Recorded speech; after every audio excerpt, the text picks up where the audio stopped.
Welcome to BTP Explains, where today we're going to talk about the Holley Dual Sync Distributor.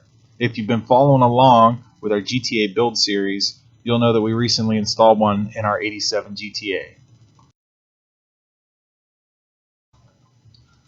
Once you're ready to drop it in, steps 1 and 2 are pretty simple. Step 1, they just want to make sure that you have the gasket at the base of the distributor prior to dropping it in.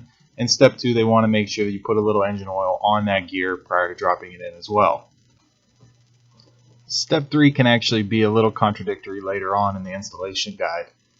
You want to drop it in and make sure that the rotor contact is pointing in the direction of the number 1 spark plug wire. However, the number 1 spark plug wire can be any one of your choosing. My suggestion is to pick one that's closest to the camshaft position sensor, as the rotor will need to be pointed to that sensor when dropped in. Before moving on from step 3, you're going to want to make sure that the distributor is fully seated onto the intake. Sometimes the oil pump drive shaft internally cannot mesh up exactly with the distributor, so you might need an engine oil priming tool to turn that and line those up so that it fully seats. Make sure your distributor connector is plugged in to the harness and the battery cables are reconnected. And you're going to want to get in the car now and turn the ignition on, but do not crank the engine. If you've wired everything up correctly, your distributor should look like the picture below.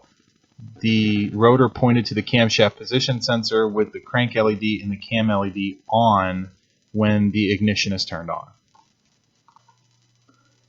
Since we are installing this into a small block Chevy, we go to the clockwise rotation instructions and follow this procedure.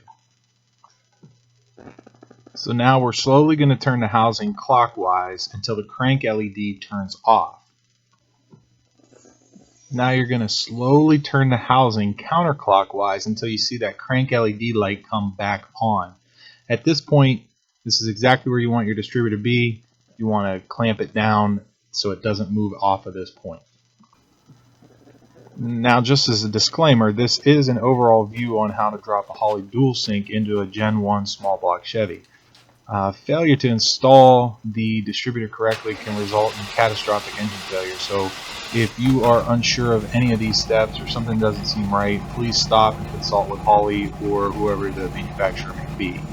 This is not an all-encompassing guide. This, again, is just a quick little overview, and I hope it helps somebody out down the road.